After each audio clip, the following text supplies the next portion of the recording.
Hello everyone. अभी हम देखेंगे कि ये पैरिश का मेंबरशिप या सेंसस फॉर्म कैसे भरना है। तो ध्यान रखिए, ये जो पैरिश का मेंबरशिप और सेंसस फॉर्म है, ये our lady of the forsaken church Malvani का फॉर्म है। तो अगर आप किसी और पैरिश को बिलोंग करते हैं तो ये फॉर्म कृपया करके ना भरिए। जब भी आपको ये फॉर्म भरना है तो आप प्लीज आपके पैरिश काउंसलर के दिए हुए गाइडेंस के हिसाब से ही आपको इस फॉर्म को फिल करना है। तो इस फॉर्म को फिल करने के लिए आपको दो चीजें पता होनी चाहिए।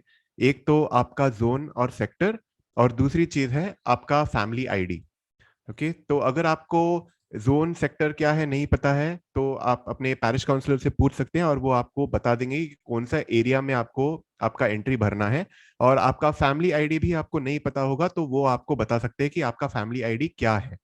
तो सबसे पहले भरने भरने से पहले हम देखेंगे कि क्या क्या हमें ध्यान में रखना है इस फॉर्म को भरने के लिए। सबसे पहले कौन से फैमिली मेंबर्स इस फॉर्म में भरे जाएंगे। तो जो भी मेंबर्स आपके घर में रहते हैं तो उनका डिटेल्स आपको इस फॉर्म में भरना है।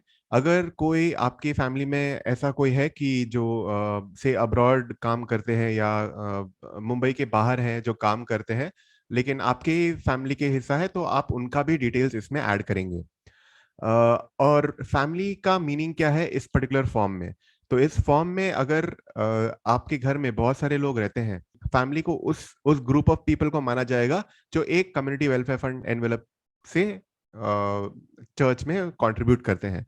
तो अगर 4 कम्युनिटी वेलफेयर फंड के एनवेलप्स जाते हैं आपके आपके घर से, तो आपके घर में 4 फैमिलीज है ऐसे माना जाएगा। तो that is the definition of a family. तो who is the head of the family. तो इस सेंसस के लिए सबसे एल्डेस्ट जो मेंबर होगा, जो घर में रहता होगा, तो उसको हम हेड ऑफ द फैमिली मानेंगे। और फैमिली आईडी क्या है, ये एक नंबर है। तो अगर हमारे एरिया में अगर 10 फैमिलीज है तो हर एक फैमिली को एक नंबर दिया जाएगा, family number 1, family number 2, family number 3। तो आपको पता करना है कि आपका फैमिली कौन सा, आपका फैमिली का आईडी क्या है, और ये इंफॉर्मेशन आपको पैरिश काउंसलर ही दे पाएगा। तो शुरू करते हैं भरना। तो हमारे इस डेमो के लिए हम एक एग्जाम्पल का एक फैमिली के लेते हैं, और उस फैमिली में 2 जन हैं। एक है रेमंड डिसूजा जो होगा हेड ऑफ द फैमिली, सबसे एल्डेस्ट मेंबर, और उनकी एक बेटी है एलिस डिसूजा जो 9th स्टैंडर्ड में फिलहाल पढ़ती है। तो इन दोनों का डिटेल्स हम भरेंगे और देखते हैं कैसे भरना है। तो सबसे पहले हम भरेंगे हेड ऑफ द फैमिली का डिटेल्स। तो शुरू करते हैं। तो हम मानेंगे कि ये जोन 1 सेक्टर 1 में रहते हैं, और इनका फैमिली आईडी, लेट से इनका फैमिली आईडी 3 दिया है पैरिश काउंसलर। तो हम 3 भरेंगे यहाँ पर, फिर हम नेक्स्ट पे क्लिक करेंगे। फिर हम इनका नाम डालेंगे, तो इनका नाम है रेमंड डिसूजा। तो इनका नाम कोई भी गवर्नमेंट आईडी के हिसाब से ही आपको पूरा नाम डालना है। उसके बाद रिलेशनशिप। तो हेड ऑफ द फैमिली के साथ क्या रिलेशनशिप है इनका। अभी ये खुद ही हेड ऑफ द फैमिली है तो इसके लिए हम चूज करेंगे सेल्फ। उसके बाद डेट ऑफ बर्थ। तो इनका डेट ऑफ बर्थ क्या है, तो हम कुछ डालेंगे मंथ। तो इनका मानते हैं कि 26 जनवरी को इनका जन्मदिन था। तो ये MMDDYYY फॉर्मेट में है तो मंथ पहले डालेंगे हम MM के लिए। तो जनवरी 26, 1987। ठीक है, तो इनका डेट ऑफ बर्थ डाल दिया है। उनका एज डालना है, लेट से इनका एज 34 है। और उसका कॉन्टैक्ट नंबर डालना है। तो ध्यान में रखिए कि एटलीस्ट एक कॉन्टैक्ट नंबर आप भरे एक फैमिली में। तो उनका कॉन्टैक्ट नंबर डालेंगे। ओके, तो इनका एक कॉन्टैक्ट नंबर डाल दिया हमने, और उनका सेक्स जेंडर जो है मेल या female, so you can add the gender. तो एजुकेशन क्वालिफिकेशन, उनका हाईएस्ट क्वालिफिकेशन क्या है। तो हम चुनेंगे, इनका हाईएस्ट क्वालिफिकेशन ग्रेजुएट था तो हम ग्रेजुएट डालेंगे। फिर एम्प्लॉयमेंट स्टेटस। तो इनका क्या है, एम्प्लॉयमेंट स्टेटस है, क्या वो काम करते हैं। तो एम्प्लॉयड है, अनएम्प्लॉयड है, स्टूडेंट है, हाउसवाइफ है, रिटायर्ड है। तो ये एम्प्लॉयड है तो हम एम्प्लॉयड सेलेक्ट करेंगे। Marital status. तो ये मैरिड है क्या अनमैरिड है, तो ये मैरिड है तो हम मैरिड सेलेक्ट करेंगे। और फिर रिलीजन, तो ये रोमन कैथलिक है तो रोमन कैथलिक सेलेक्ट करते हैं और क्लिक ऑन नेक्स्ट।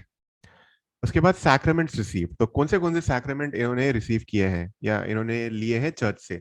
तो एक तो इनका बैप्टिज्म हो गया है, इनका कम्युनियन हो गया है, इनका कॉन्फर्मेशन हो गया है, ये चर्च में शादी किए हैं। और चर्च का मैरिज डेट, तो अगर आपको चर्च का मैरिज डेट नहीं पता है तो आप ब्लैंक रख सकते हैं, लेकिन अगर पता है तो आप इसमें भर सकते हैं। तो मैं यहाँ पर भर दूंगा 01, तो जनवरी में शादी हुई थी इनकी, 5 जनवरी को, और इनका ईयर ऑफ मैरिज हम लिखेंगे 2000, और ये भरकर हम नेक्स्ट करेंगे। उसके बाद अदर डिटेल्स, तो इनका चर्च में क्या इन्वॉल्वमेंट है, तो सोच सकते हैं कि ये शायद से चर्च में कॉयर में है, तो कॉयर डालेंगे यहाँ पर, और लेक्टर्स में भी है तो लेक्टर्स भी डालेंगे यहाँ पर। और उनको और कोई कम्युनिटी में ज्वाइन करना है, तो इनको तो और कोई कम्युनिटी में ज्वाइन नहीं करना है, तो हम नॉट एप्लीकेबल लिखेंगे यहाँ पर, या इनको सिर्फ ब्लैंक रखेंगे, कुछ भी चल जाएगा। और फिर हम आएंगे, is this person head of the family, तो हाँ ये हेड ऑफ द फैमिली है, तो हम यस सेलेक्ट करेंगे। तो ये ध्यान में रखिए कि हर एक फैमिली में एक person head of the family होना ही चाहिए, और एक ही person head of the family होता है, तो एक पर्सन को हेड ऑफ द फैमिली रखना है। Okay, and this should be the eldest member, so सबसे बड़ा आदमी जो है फैमिली में, तो उनका नाम हम हेड ऑफ द फैमिली के लिए देंगे। तो करेंटली ये हेड ऑफ द फैमिली है, इसलिए मैंने यस सेलेक्ट किया है। और फिर हम नेक्स्ट पे जाएंगे। तो हेड ऑफ द फैमिली अगर है तो एक और सेक्शन खुलता है जिसका नाम है head of the family section. तो यहाँ पर हम वो फैमिली का एड्रेस डालेंगे, तो हम डालेंगे आशीर्वाद बिल्डिंग, रूम नंबर 350, और माड़ा, मालवनी। और उसके बाद हम डालेंगे कि ये लास्ट 1 साल में उन्होंने कम्युनिटी वेलफेयर फंड का एनवेलप चर्च में दिया है कि नहीं, अगर नहीं दिया है तो आप नहीं मार्क कर सकते हैं। और क्या ये हमारा एक चर्च का ऑफिशियल ग्रुप है व्हाट्सएप पे, जिस पे हम पैरिश के जो भी अनाउंसमेंट होते हैं, जो भी पैरिश को अपने पैरिशनर्स को पहुंचाना होता है, वो हम उस व्हाट्सएप ग्रुप में रखते हैं, ताकि सब लोगों को वो इन्फॉर्मेशन पता चल जाए। तो ये बहुत इंपॉर्टेंट ग्रुप है। अगर कोई भी व्यक्ति उस फैमिली में इस ग्रुप का हिस्सा है, तो आप उसे यस मार्क करेंगे। तो इनकी डॉटर इस पर्टिकुलर ग्रुप में की हिस्सेदार है, तो इसलिए हम यहाँ पर यस मार्क कर रहे हैं, और उसके बाद हम सिलेक्ट करेंगे नहीं, नेक्स्ट। और ये आता है फाइनल सेक्शन, फाइनल रिमार्क्स। तो अगर आपको पैरिश को कुछ बताना है, जो आपके फैमिली में शायद से कोई किसी जन को कम्युनियन की जरूरत है, या कोई बेड रिडन है, ऐसा कोई चीज है, या आपका फैमिली को फाइनेंशियल हेल्प की जरूरत है, तो आप यहाँ पर ये रिमार्क सेक्शन में वो डाल सकते हैं, वो जानकारी जो भी आपको चाहिए। तो अभी तो मैं फिलहाल इसको ब्लैंक रख रहा हूँ, लेकिन आपको जरूरत है तो यहाँ पर लिख सकते हैं।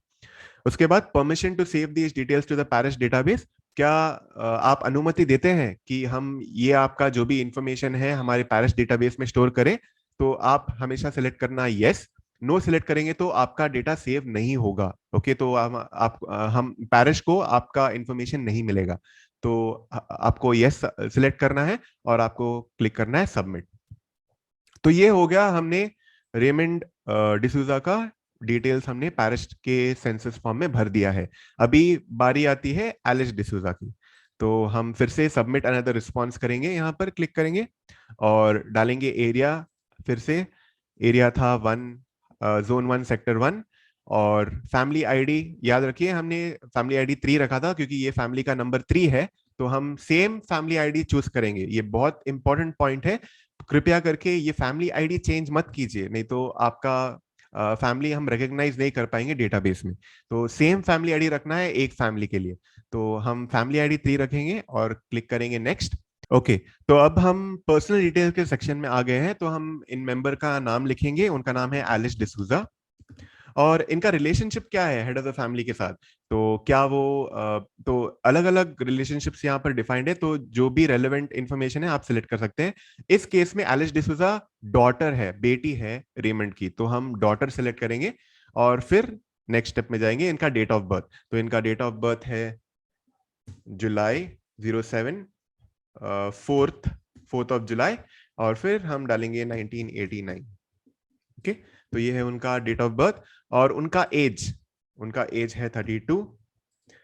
और कांटेक्ट नंबर, तो अगर आप कांटेक्ट नंबर नहीं देना चाहते तो आप इसको ब्लैंक कर सकते हैं, लेकिन जैसे मैंने प्रीवियसली कहा था कि एटलीस्ट एक मेंबर का कांटेक्ट इन्फॉर्मेशन देना बहुत जरूरी है, ताकि पैरिश उनको कांटेक्ट कर सके। देन यू सिलेक्ट, उनका जेंडर सिलेक्ट करेंगे हम, फीमेल। एजुकेशन क्या किया है उन्होंने, तो हमने यहाँ पर लिखा है 9th स्टैंडर्ड, तो हम 9th स्टैंडर्ड मतलब अप टू एसएससी, तो इसलिए हमने अप टू एसएससी सिलेक्ट किया है, तो एजुकेशन हम सिलेक्ट करेंगे अप टू एसएससी। उसके बाद एम्प्लॉयमेंट स्टेटस में शी इज, बोलेंगे she is a student, okay, क्योंकि 9th स्टैंडर्ड में है। उसके बाद marital status, she is unmarried. उसके बाद रिलीजन, रोमन कैथलिक। और फिर सिलेक्ट करेंगे नेक्स्ट। और इन्होंने बैप्टिज्म लिया है, इन्होंने कम्युनियन लिया है, इन्होंने कॉन्फर्मेशन लिया है, लेकिन इनकी शादी नहीं हुई है, तो हम नो सिलेक्ट करेंगे, ये ब्लैंक रखेंगे क्योंकि शादी नहीं हुई है। और क्लिक ऑन नेक्स्ट। फिर आता है अदर डिटेल्स, चर्च में क्या इन्वॉल्वमेंट है इनका, फिलहाल सिर्फ संडे स्कूल में इन्वॉल्वमेंट है, तो हम लिख सकते हैं संडे स्कूल। और कमिटीज और मिनिस्ट्रीज इंटरेस्टेड इन ज्वाइनिंग, तो उनको कॉयर में जाने की इंटरेस्ट है, तो हम कॉयर लिखेंगे। और क्या ये हेड ऑफ द फैमिली है? नहीं, ओके। क्यों? तो ये हेड ऑफ द फैमिली नहीं है, क्योंकि head of the family Raymond D'Souza है, उनके उनके पिताजी हैं, तो हम एलिस के लिए ये नो सिलेक्ट करेंगे और हम नेक्स्ट क्लिक करेंगे। उसके बाद आपने नोटिस किया होगा कि head of the family section नहीं आया, क्योंकि हमने वहां पर प्रीवियसली नो सिलेक्ट किया था। तो ये फाइनल सेक्शन है, तो यहाँ पर कुछ लिखना है एलिस के बारे में जो पैरिश को जानना चाहिए, तो ये आप लिख सकते हैं, नहीं तो आप ब्लैंक रख सकते हैं। और फिर permission to save these details to the parish database, yes select करना है और क्लिक ऑन सबमिट।